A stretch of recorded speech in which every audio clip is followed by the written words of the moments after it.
Warning, the following episode of Childhood Trauma Theater may not be suitable for younger listeners. It may contain inappropriate topics, horrifying visuals, and nightmare-inducing memories. Listener discretion is advised.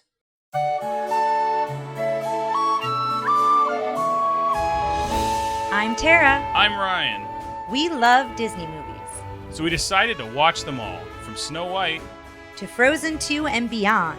Each episode will watch a different Walt Disney Animated Studios film and tell you all about it. Did we like it? Does it hold up? Who's our favorite hero? Or villain. We'll give you history and fun facts about each movie. And sometimes we'll invite our friends to watch along with us. So put on your tiara or your evil crown and join us on our adventure. This is Tara and Ryan's Princess Diaries. Hello, everyone. Welcome to another episode of Childhood Trauma Theater. Today, we are going over what I believe to be a less traumatic entry into this than Return to Oz, but still kind of weird and unusual and strangely creative, and maybe not necessarily a movie. This movie for kids. What did we talk about that in? Was that in? That was in the Fairy Tale Mail. The Fairy Tale Mail. This movie, of course, is 1986's Labyrinth. Georg Lucas produced. Jim Henson directed. Story by Jim Henson, starring David Bowie. A lot of, once in a lifetime creative people coming together. Jennifer Connelly's first role. First role? Probably. Fantastic movie. Mm-hmm. Very, very creative, very odd, very, quirky. Let me go through real quick. Setup.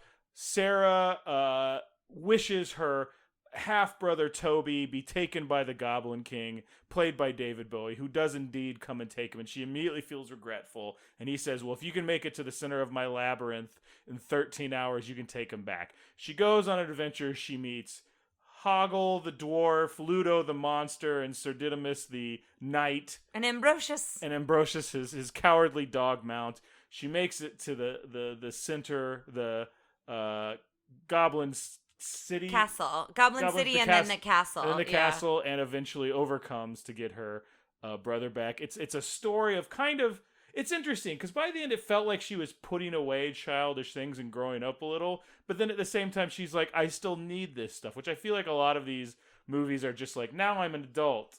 And this one was like, creativity is important, which feels like the kind of message that Jim Henson would be wanting to get across of like, you should grow up, but still do this crazy, have all these crazy adventures and I stuff. think you still need... You look for those things as a source of comfort or as a source of inspiration, I think, no matter how old you get. Right. Some of those things from childhood. Now, we've both seen this many times. I feel like our listeners, if this will probably be one of the most viewed of our Childhood Trauma Theater entries. I also think this time going through it, we found so many new things still to this day. So many, yeah. I mean, I have notes, of course, as I always do, and they're chronological, so we can kind of go through whenever. But I did want to just, for those of you who listen to Return to Oz, I had a chat with Jeremy, who I talk about quite a bit. Oh, that's right. And I've seen Return to Oz many times, apparently as a child, and completely forgot about it. Forgot or blocked it out? Blocked it out of my memory. And one of the things She kept telling her mother, there's this movie with these characters. And your mother said, why don't I take you to this asylum and we'll electroshock therapy? No way. But one thing I thought was funny that I completely forgot all about is Jeremy's family used to have chickens. And one of their chickens was Helena. And Jeremy named it after Belina, but he had such a kind of garbled copy of the VHS, he thought Belina's name was Helena. So I didn't know it was because the VHS I just wanted to share that because I totally forgot about all of those childhood memories. So thank you for refreshing my memory, Jeremy. Well, let's go into this movie, and let's start at the beginning, because this was the scene, I think, where we realized a lot of stuff and paused a lot. Well, before we get into that, let's talk about your connection with it, I remember when I was young, my sister went and saw it in theaters, because my sister's about 10 years older than me, and really enjoyed it, and I was really excited to see it because of that. And I don't think I saw it till it was on TV or video or something. But I remember her talking about it, and it was one of those things where I'm like, tell me more about this movie. Like, I just wanted to hear about it. It sounded very cool. I loved it. I've seen it a billion times. What were your memories with it? So, of course, I don't have specific memories. I'll probably be told when I first saw it, but... I very specifically remember sitting in Grandma Joyce's room and listening to her tell it to the other cousins, probably during Grandma Juice used to have big... Like, did I say Grandma Juice? Did I say Grandma Joyce? You said Joyce the first time. Okay. Yeah. This is a movie I feel like I've always known. Do you know what I mean? It's that kind of a film for me. It's one that I can't think of a time where I didn't know Labyrinth. So it's one I've watched many times as an adult, as a child. This viewing, I've probably seen it a few years before this. I feel like I've seen it somewhat recently compared to a lot of the other movies, even the Disney movies that we watch. Sometimes, it's been a decade or more since I've seen those. It's been more recent than that. So I just want to give a shout out to the TriStar logo because that was so nostalgic for me, seeing that horse run through. And I was just excited to see that logo. This movie starts with a CGI owl flying through everything, and this is the first, apparently, time that a CGI living creature was being used. Is one of the facts I found. I do my little quick fact look up for these. Yeah, so Frank Oz, we were talking about how he was in this. Who is he in this? He's the wise man. And the voice of Gonzo is... Dave Goelz, and he is Sir Didymus and a bunch of other characters. We also mentioned Elmo's voice. He is one of the Fireys, and you can really tell once you know it's Elmo's voice that's it. Were there any other... Well, I mean, there's Brian Henson, who's Jim Henson's son, who did Hoggle. Like, these are all, it's all the usual, a lot of the usual. I just wanted to give some the voice of the junk lady is the voice that did Bellina in Return to Oz. Speaking of movies, like similar movies to this. Also a lot of chickens in this film as well. Also a lot of chickens in this film. This movie filmed next door to Legend. Oh my goodness. Legend should probably be on our list as well. Yes, Legend should be on the list. Which meant the cast and crew of both movies often intermingled. Oh, that's cool. Brian Henson happened to meet and develop a crush on Maya Sarah, the lead woman. Years later, the two met again and married. Oh my goodness. Isn't that cool? That is very cool. That's fun.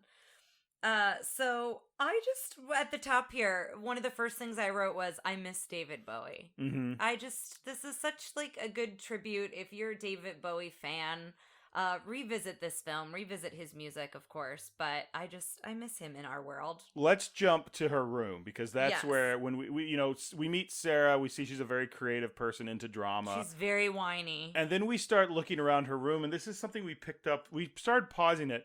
So I think a lot of people know that, like, the characters from the movie are around her room. There's, like, a stuffed Fiery. There's what looks like Sir Didymus. Hoggle is like a bookend. Like a bookend, yeah. Ludo, there's where the wild things are, which this movie was based off of a book by that author, another picture book called Outside Over There.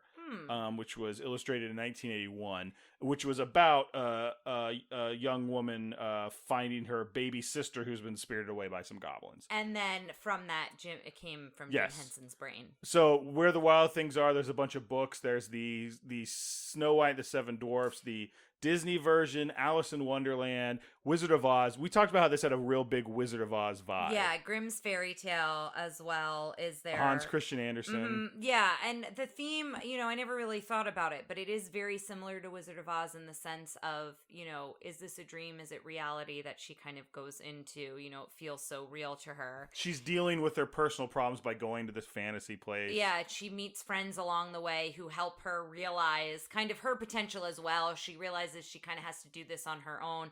It's not the exact beat for beat as Wizard of Oz. And the same with Alice in Wonderland. There's some things there, similar themes. Yeah, it's definitely taken a lot of influence from those. Yeah. So then we started seeing she had a photo album, a scrapbook. And first off in the scrapbook were pictures of Robin Hood and Friar Tuck from Disney's Robin Hood, which I never had noticed before. A fun nod. But then it's her mom, and we started. Her mom's name is Linda Williams in the. That's the character's name. Yes. Now it's probably in the novelization, but we started looking this stuff up on the Labyrinth wiki, and the whole point is Sarah Sarah's mom, I always thought Sarah's mom was dead. I never really thought about it. Sarah's mom has apparently left to go be an actress. Has abandoned the family. And the scrapbook is a bunch of playbills and a bunch of news articles about her mom in a show. And it's also her mom with an actor, and it's like on again, off again. And it's David Bowie. It's David Bowie in those pictures. And it's apparently in the novelization, it was she had left to go be with this actor, Jeremy, which Goblin King's name is Jareth. Like, you start getting like this interesting backstory that I never had noticed before. Yeah, and the scrapbook, it kind of comes by quickly, so it's definitely worth a pause to look at all of that, for sure. So that was the thing we noticed that was really cool. Yeah, and also, I don't think I ever realized Toby's her half-brother. Yes. Because it's her stepmother who we meet at the beginning who kind of scolds her for being an hour late, and she is very whiny in the beginning, everything's not fair, and you can... Yeah, she's turned up to 11. Yeah, shouting. I hate how mean she is to her brother, but obviously that's the whole point, right? To kind of go through this journey, and then, that becomes the most important thing, is finding Toby along the way. So her brother starts crying, and she starts saying, like, oh, I'm going to ask the Goblin King to take you away. And we start seeing our first view of the goblins. And Tara was laughing at every shot. I love those goblins. I love every time, you shut up, listen. Like, they all, like, bicker with one another. Did she say it? Yes, and then they all get on him to hush. And I love when, I forget what she says first. And they're like, well, that's not it. Yeah. And she's like, I just wish I knew what to say. Would you just ask the Goblin King to take your brother away? Like, it's something very simple. And I just love the whole back and forth. It's played for comedy. And I really, really laugh. But they do quick cuts to these shots of all the goblins. And this is the first of the scenes that are kind of like, ugh. Like, this movie, like, when I was a kid, was a little off-putting. I wrote some things down that I think could be scary. I never found this film scary. So I know it's in our childhood trauma theater, and I know there are lots of people out there. Well, I think there's something to be said that maybe we are how we are because of this movie, and whether you would call that being traumatized or not is up for debate. I guess so, yes. But yeah, so we did note some things that we were like, oh, I could see how that could be scary, and that kind of a thing. We don't have to hit them one by one. We'll hit them up at the end, say which one we thought was our scariest. So she wishes him away, and she comes back in, and he's gone. And then there's all the little goblins running around. It's kind of freaky scene, and the owl bursts in. I think is kind of creepy when they're coming in and out of like the dresser and out from under the bed and things like that. And then the owl comes in, and then we get our first look at the most magical human. Oh my goodness, such good David casting. Bowie. So but good. Let's talk for a second because he wasn't their first choice. Who was their first choice? Give me 1 second to look it up. And I'm curious, was their first choice someone who also wrote music? Oh, they had four. They had four people who they were considered. And who are they? Any I know? Michael Jackson. Well, I wanted to guess. Oh, you didn't give me any time. Michael Jackson. Okay, sorry. 3 more. American or British? Some American, some British. Elton John? No. Oh, that's the only guess I had. Prince. Oh. Mick Jagger. Interesting. And Sting. And Jim Henson's first choice was Sting. Wow. And then his kids convinced him to go with David Bowie. And he looked at David Bowie and goes, oh, that's him.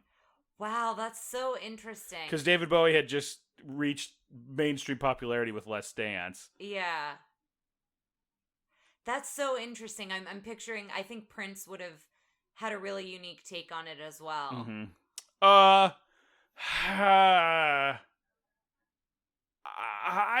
think if Prince would have written this, he would have done a good job, but like I don't think Prince does other people's stuff very well. Yeah, like Prince has to be in full creative control. Like I think David Bowie brought his own flair to it, but I think he's maybe more collaborative. David Bowie has gone on to do many more movies than Prince. Prince has done Prince movies and to varying success. Sorry, I thought Purple Rain was weird when I saw it. Anyway, that could be a childhood trauma. Didn't you watch that when you were a kid? I watched it in high school. Oh, okay. I thought you watched it when you were much younger than that. I don't think so, no. But yeah, so David Bowie appears, and you know, we're trying not to go beat for this, although I think we've already failed at that. We're doing pretty well, I think. But you wanted me to ask about how he does all the things with the crystal ball. So that's called contact juggling. It's when you're doing things that are touching each other and moving in a weird way like that. You're always touching it, but you're still juggling it. Yeah. So literally, there is a contact juggler behind David Bowie. Really? With his hands up under him like that. God, that's doing so that. Now, cool. when it's like shot from behind, they just put a wig on the dude and did that. Yeah. But whenever it's like David Bowie's like, you know, do you have that? To his face a lot. Yeah. Yeah. And that guy was doing it all blind. Because he can't look, so he's doing it all by touch. It's an actual crystal ball he's holding. That is so cool. That's really cool. So I also pointed out things that like might be moments of like, this might be inappropriate for a PG movie nowadays. And there's a couple of those in here. And the first one is how we meet Hoggle.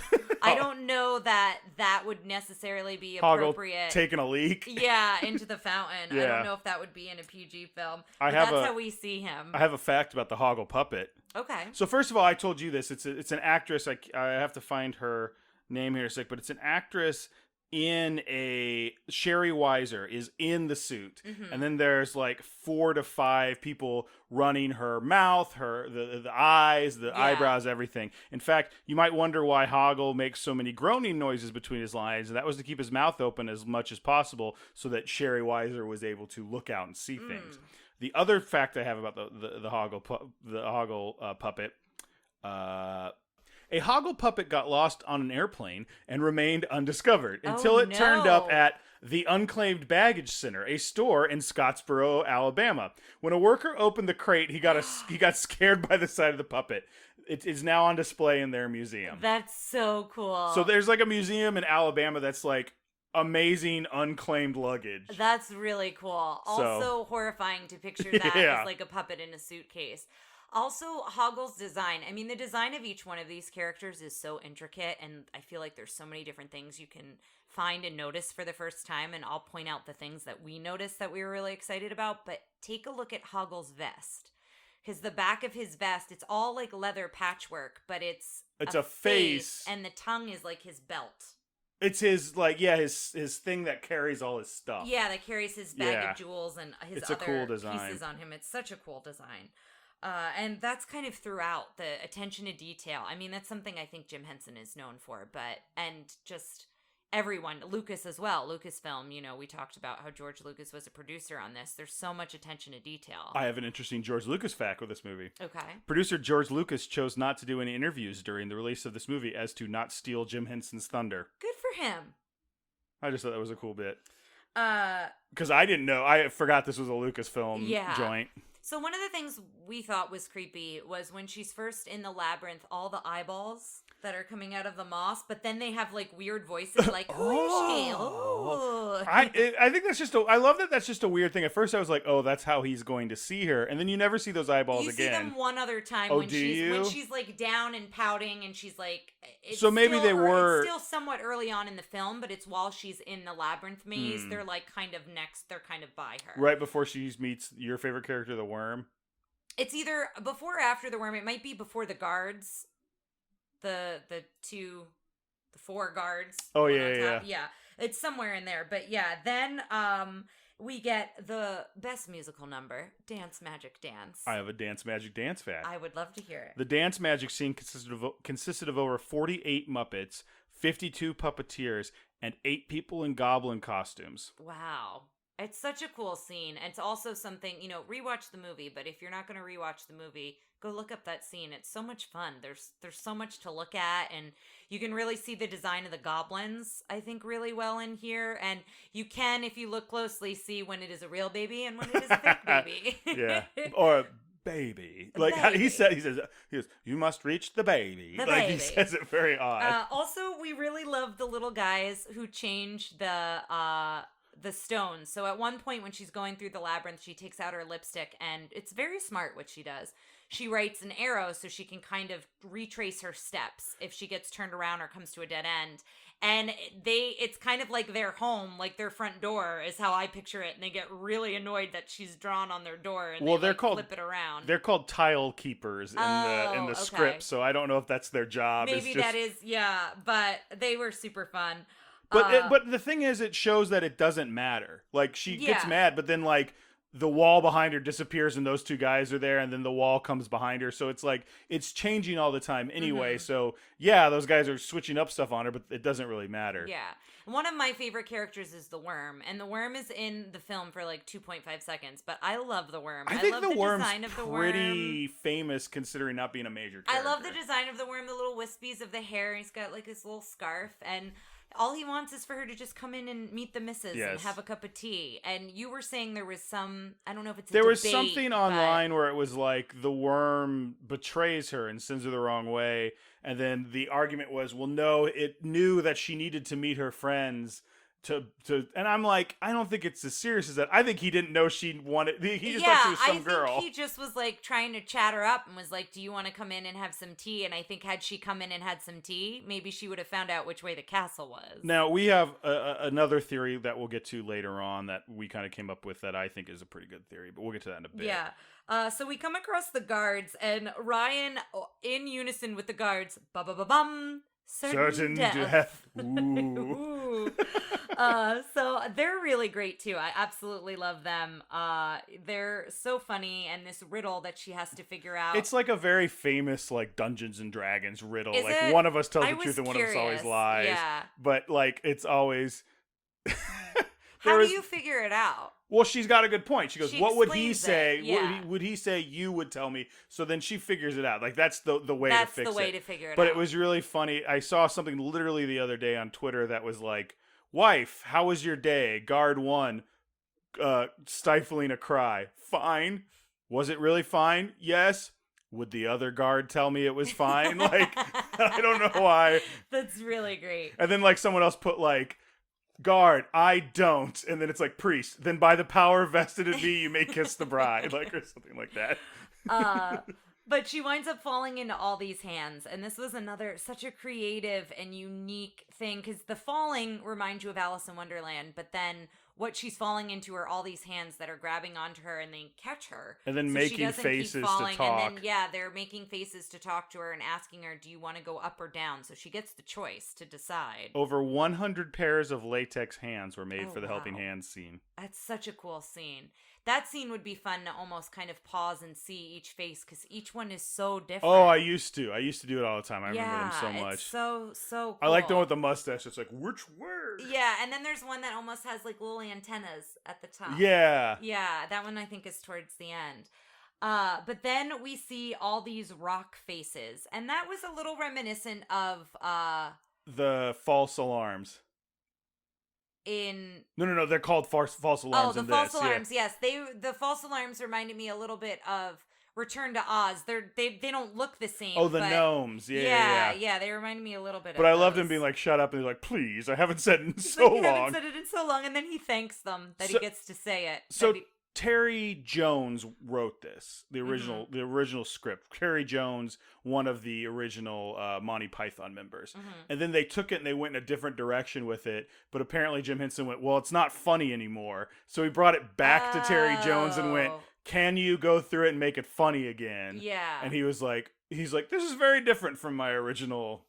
There is a lot of humor in it, though. So yes. that's interesting. Cool, because I love that the whole because that feels like the second draft of a fantasy script to make it funny is like all these things telling you to go away, and then one of them's like, "Please," like it feels. Just let me say what I need to say. Well, because Hoggle's telling them all to shut up. So yeah. And then this next comment is something that I can't be alone in. I feel like I used to say this all the time. Nothing, tra-la-la. I think of that all the time when someone says nothing. I go, "Nothing, tra-la-la. Nothing, tra-la-la. Nothing, tra-la-la." But David Bowie comes out and says that. I love he's like got a puppet.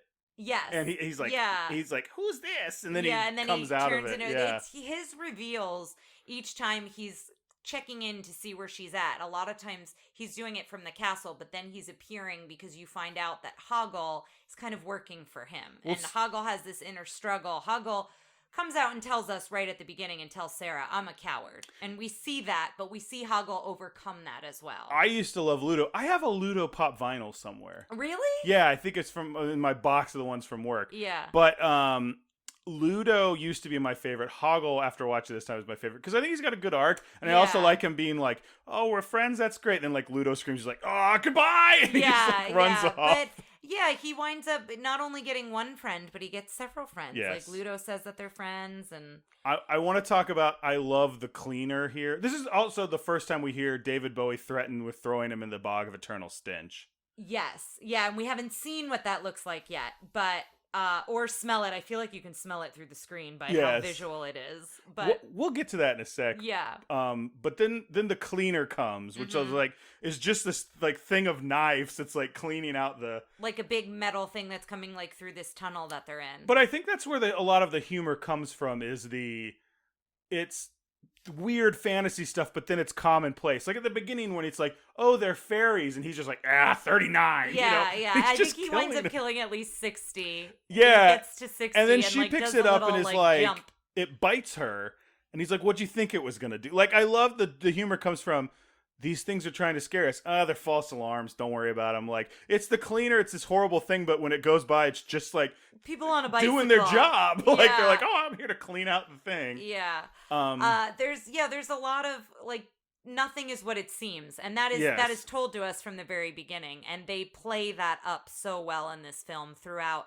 Even when she's going through the labyrinth and the worm tells her, no, there's an entrance right there, and she can't see it, and then she walks behind it. And it's kind of that illusion that we see throughout too. So the other thing, the other thing you really liked that I wanted to mention here, when they climb up out of the cleaners, they climb through this long tunnel, but then it's a like freestanding pot they've been in. That So there's when they no way climb out to of do the pot, it. there's no way that they got in from underneath, and it's just a cool moment. Apparently that pot, I forgot, I saw this but I didn't save it, is in Brian Henson's garden now. Oh. Like he kept it because he liked it. That's fun. Another moment to just maybe potentially not a PG moment is the man who has the bird on his head. Mm-hmm. The bird as a hat. The bird says at one point, so it happens quick. CRAP, since we're gonna have to bleep that out. You'll just because someone will hear and be like, "What did the guy say?" What did he say? No, it's not that bad a word, but like, but there's I feel some like C words, there's some D words. It's words. DAMN. Oh, when does that happen? Oh, all over the place. There's a few of them. Apparently, that one doesn't get on my radar. Yeah, sorry. From Jersey. If it's either F or nothing to Tara. So this is where they meet the wise men. After that is when they hear Ludo. Yeah. There was something I forgot to look for and forgot to tell you for. Apparently, there's a miniature video camera in Ludo's right horn that fed to a small television monitor mounted in the puppet's stomach so that the person could see. Now, I know this is something they did for Fraggle Rock and the Gorgs. So there's somebody inside Ludo. Yes. Okay. So yeah, he's like Big Bird or anything else, and they're probably just working this, but there's a television camera in there. But I was trying to see if you could see the video camera. Is it when he's hanging upside down that you can see it? No, it's in his right horn all the time. Oh, so I it's all didn't the know time if so you can see yeah. it. Got it. I didn't know. But this is where we find out when she comes upon Ludo, and Hoggle at this point has run away. Hoggle runs away several times. But when she comes upon Ludo, there are all these guards kind of torturing him, and when I was listening, I was like, is this supposed to be making fun of Japanese people? And at first I was like, I don't know. And then they flat out say like, my aching sushi. And I was like, okay, so that's one thing that doesn't really hold up in this movie. But that out of everything, I think that might be the only real strong moment. I did like their weapons that were like these giant toothed naked mole rats on a stick. Yeah, it's so weird. But the creativity and just again the attention to detail that everything. Yes. Again, not what it seems, and is being used for something else than it normally would be that you'd think of. But this is where we find out that Ludo can. Well, we don't know it yet. But he starts like, and then like a rock comes up, she picks it up and throws it. Yeah. This is one of the most creative like superpowers I've ever seen, which is just I call the rocks. I'm friends and with it's the like, rocks. why? Oh, the rocks are my friends. Like, there's no explanation. Yeah. There's a lot of stuff in this movie that I feel like now they'd go out of their way to explain why. And I don't I'm think like, you don't need need to explain why. Yeah, it's so like, why does Jareth change into an owl? I feel like now it'd be like, he was born an owl and blah, blah, blah. And I'm like, no, I don't need to know that. That's what he does. He changes into a white owl. Well, and Jareth, because he's David Bowie and it's cool as heck. And it's clear that he is like very magical. Yeah. He's a very magical being. So I feel like you can kind of just put that all in there with like. Can we talk about that for a sec? Is it weird? Like, I remember being like, oh, it's this old guy trying. He's obviously in love with the 16-year-old. And it's a little uncomfortable to think about, but I think they do a good job because it's A, David Bowie, B, there's nothing physical between them other than he's always wearing tight pants with an inappropriate bulge. But I do think, like, it's just this kind of like, I am this mystic creature that's lived for hundreds of years. He says at the end, like, I want you to obey me, to love me, to fear me. Like, I think he wants her to be like all the other goblins. Like, all the other goblins, like, do his bidding, right? I don't know that he's necessarily in love with her. Yeah, I don't know. I mean, I mean, he has a different connection to her than, but I think, like, he kind of says at the end, he's like, you asked all this of me. I'm just doing what you asked. I'm wondering if I get a sexual vibe off of it just because everything David Bowie does is with a healthy dose of sex appeal. I have no problem with it. I'm just saying. No, and I'd love to, listeners, call in, send us an email. I'd love to hear 707 yo TRPD1. That's 707 yo TRPD1. I would love to hear different interpretations because I think I never saw it that way as a child, and so I feel like I still have that feeling towards it. I'm not arguing against it, right? I'm not saying I don't see it. Well, I want to talk about the door knockers. That goes back to that humor. I really liked them a lot too. I love the one who can't hear anything and is just so indignant about it. He's like, can't hear. We're not can't hear you. It's so good. And then the fiery scene. I really liked that as a kid, but I could see that could be really scary. I don't think that scared me as a kid. I thought they were weird, but I liked their scene. But they take off their heads and they throw their heads around and then they start chasing her. So I could see how maybe that could be. And they try to pull her head off. Yeah, like, oh, her head doesn't come off. It never really seemed scary to me. Like they weren't coming at her with like an axe or something. They're just like, let's get your head. Yeah, I never perceived it scary, but I'm just trying to think what parts might be scary. Well, right? I think the part where he goes plunk with his eyeballs, and then he like eats them, and they come back in his head. But then we get to the bog of eternal stench. Jareth sees Hoggle and says, "Give her this peach, and if she ever kisses you, I'm going to make you the prince of the bog of eternal stench." Yeah. And so she goes to kiss him when Hoggle saves her, and they go to this place, which we're going to quack this out here.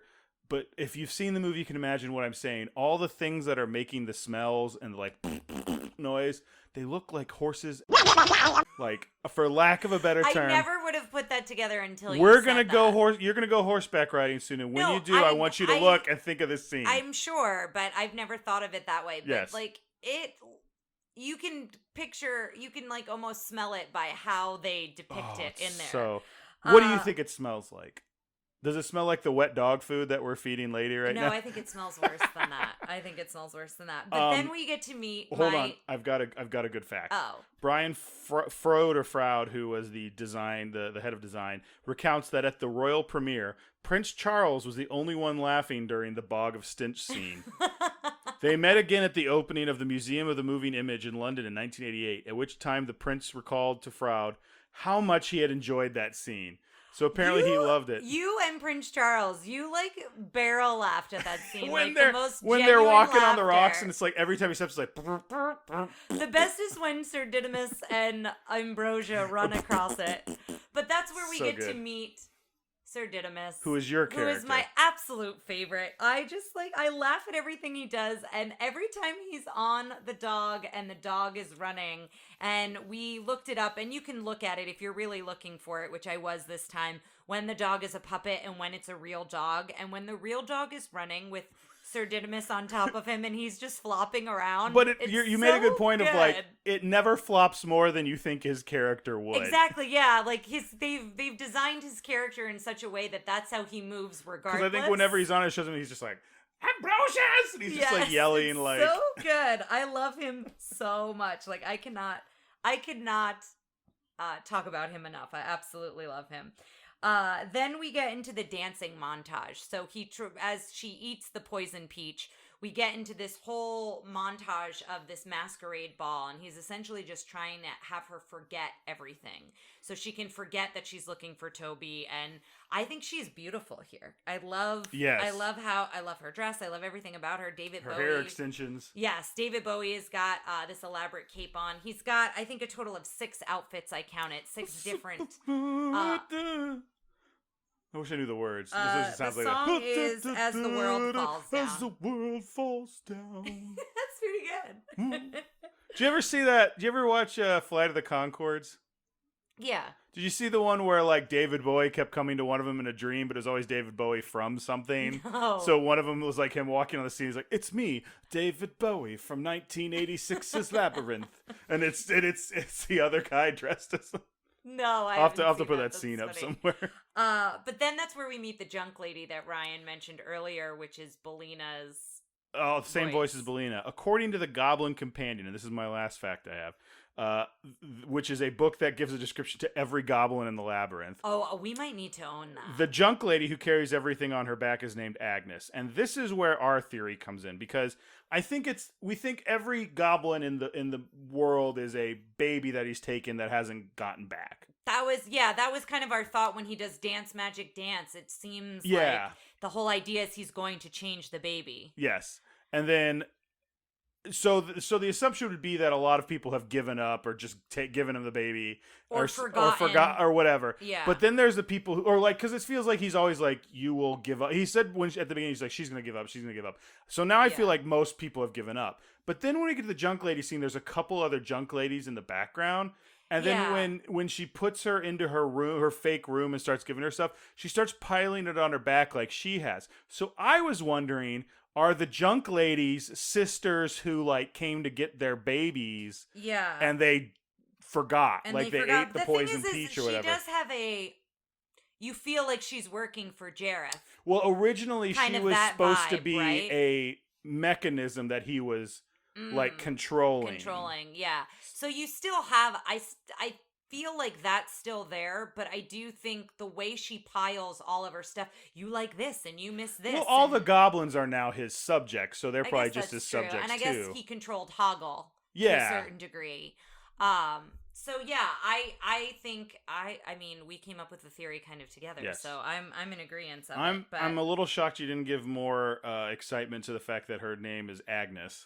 I do love that she has a name more than just junk lady. More than I wrote Widow down Tweed. Trash Woman. Trash Woman. I wasn't much better until I realized her name was Junk Lady. Yes. But then they get to the city and the Goblin City to get into the castle, and they have this monster. It's not really a monster. Humongous is what his name is in the book. A giant kind of robot, but it's such another cool design because he's the metal doors, and then he comes out of the doors. Who goes? Yeah. But he's not even that. He's a he's robot. Being controlled. Yeah, he is a robot. Being controlled by a little bitty goblin. I like when Hoggle is up there just working it and being like, where's reverse? And that's also when Hoggle kind of defeats that, because he's kind of the main one to defeat that obstacle. They all rejoice, and that's when he finds out that they all consider him a friend, and you know, they're very thankful. Didymus thinks he's brave. Yeah, Didymus thinks he's brave. She gives him his jewels back because at one point she steals the jewels so Hoggle will help her, since he's a little bit selfish and a little bit of a coward. But we also, the viewer, we find out Jareth has a pretty strong hold on him. Well, do you think that's all jewelry from other people he's had to like that he's lead? Like bartered with or whatever? Like they give him something so he helps them to a certain part of the Yeah, journey. and then they give up. Yeah, that's a good thought. Probably. I hadn't really thought about how often this happened. Yeah, I mean, it's clear it's happened more than once. Yeah. But yeah, so they get to this point where she then says, you know, I've got to do the rest on my own. And then we're not going to talk about the Battle of the Goblin City? Oh, well, you told me we didn't have enough time. No, we got a few minutes. Okay. Because you want to talk about him fighting the guys on horseback. This is when Ludo calls all the rocks, and the rocks come in and start running people over. I love this whole part, but you were like, we got to speed it up. Oh, no, this is not the moment to take out. Because okay, I thought let's cut this out then. I love, we got it. I love it. All the, like, the cannon guy who's shooting them. The cannonballs themselves are actual people. Yes, it's like it's just a fun scene to just talk about all the design of all the characters, and it's something like this would be something a scene I would go back and watch and just if we had more time we would have paused the heck out of this scene too. Definitely, this is when we did go back and you had to watch him like. Ambrosia, and, like run around. I loved him hopping around on his dog on Ambrosia, and also there's another part here where they say this will be a piece of cake. This is backing up as they're at the doors. Yeah, and they go through. This is a piece of cake is like their version of in Star Wars when they say I have a bad feeling about this. It's like so Ryan kind of caught on to that moment there. Because that's right before this whole battle and before the robot and everything. So now she's on her own in this MC Escher thing where. Which also appears in her room. Yes. There's a poster of it in her room. Are you shocked that she ended up in an MC Escher painting instead of a scene from Evita, since that poster was... Or a scene from Cats. She ended up in the Jellicle Ball or whatever. David Bowie is kind of walking around up and... Like, seems to be... defined by the laws of physics. David Bowie definitely isn't, and then you notice Toby also isn't. Yes, and Toby is so she's trying to get to Toby, and I really think this scene holds up with how they did it for the most part. Visually, it's really impressive, I think. And then this is where we talked about this earlier, where he's kind of like, well, I did all the things you asked of me, isn't this what you wanted? Isn't this, this is what I ask of you now that I've done this for you. It's kind of this very abusive relationship. Yeah, like, very I'll give you so. Whatever you want. And she is just like, you have no power over me. Yes, it's the line at the very beginning. She's trying to memorize lines from the book, The Labyrinth, and she can never remember this line. And she stumbles and doesn't remember it here. And then she says, you have no power over me. Says it a couple times. It's almost like there's no place like home.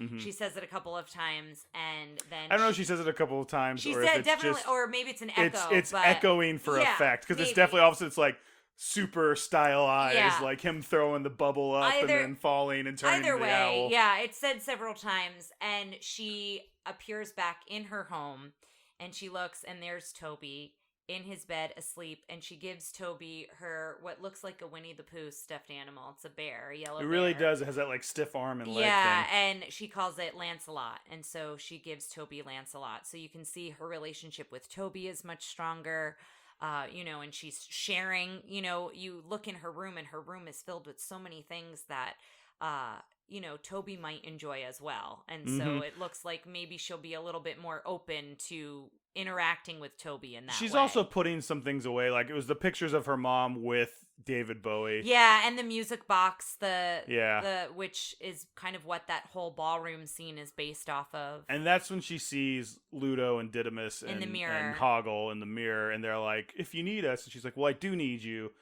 Every once in a while, I might need you. I think that's Jim Henson's like, yeah, we said that at the beginning. Yeah, don't completely put away childish things. But then they have a part. Then they all appear. Then with, they have a like party. Flat out party hats. Yeah, it's just such a joyous in all ending. caps, the end of my notes is party. It's just it's such a good Jim Henson ending because it's like it's just for fun. There's no like, well, they wouldn't wear party hats. It's just like this is fun. There's streamers. Yeah, it's like does the parents there hear it? Who cares? The real question is, yes. Was it a dream, or did she really go to the Goblin City? I mean, I think it was real. It's got to be real. I think it's real. I always thought it was real as a child, but as reviewing it here, I mean, it's a movie. It's not real. I know, but I'm saying, like, when you thought of it as a kid, like, did you feel it was a real place that she went? I think so. I think it was just So let me ask you this: what do you think was possibly the most traumatizing scene in this one? I told you this at the end of Return of Oz. This one's hard for me to say anything was traumatizing. I feel like I pointed out the things I thought. Well, but I'm saying in hindsight, looking at it, what do you think probably the most like part of it was? To me it was when the music box, the thing that and people were screaming for a second, going up and down. Yeah, that, I guess to me, that is. It was a bunch of little shots like that were a little. I guess like that. Like I said, the eyeballs with the creepy voices. I think also too when you first. I love those. Yeah, eyeballs. I do too. I think when you first see the goblins, I loved them and laughed at them a ton. But I think that's kind of your first introduction into this world. And I think when she goes to look for Toby and Toby's not there and they're all like popping out of different things and the light doesn't turn on, I'm sure there are other moments, but for me it's so hard because I love this movie so much. So that's another thing from the listeners I would love to hear. If you saw this when you were young, was there something that traumatized you? Was there something that you were scared of in this film? Well, I just thought of this right now, so we'll see how it works. Okay. I would like to rate these movies on a scale of 1 to 5. Horrifying? I was going to say electroshock therapies, but I don't think you might like that. You want to do 1 out of 5 wheelers or 1 out of 5 Mombi heads? 1 out of 5 Mombi heads is pretty good. I think for me, this is a 1. It's not traumatizing at all. It's just weird. But I think I'd be willing to give it a 2 for like what I hear from other people. So it's not too traumatizing, but it is weird. I'm going to give it a 1 because I love it. So that's not our rating. That's how traumatizing we think it is. I think this is a 5 movie. It's a great movie. So it's traumatizing. It's a 1 Mombi head. So what are we giving Return to Oz? I think Return to Oz might be a 3 or a 4. I think for me it's a 4. Mombi heads. I think that we're gonna find stuff that's more traumatizing when we go along. So I don't want to give it the 5. Yeah. I think we're might do Watership Down. I don't know anything about that. Ooh, we'll see. So, well, yeah, guys, hope you enjoyed it. Again, this is one we voted on. I believe we have said that the next childhood trauma theater will be Never-Ending Story. Yes, we said that on our fairy tale mail. So yes. We'll stick to that. So that'll be the next one we do, and we'll until then, stay traumatized. Thanks for listening to Tara and Ryan's Princess Diaries. If you want to tell us your favorite Disney villain and why it's guest on, send us an email at trprincessdiaries@gmail.com. Or you can send a tweet about how great Maleficent is to @TRPDiaries. Check out our Facebook group by searching for Tara and Ryan's Princess Diaries. Tara and Ryan's Princess Diaries are available on iTunes, Stitcher, Spotify, Overcast, and many more. Wherever you hear us, please be our knight in shining armor and give us a 5-star review. Thanks again, and until next time, remember to always live happily ever after.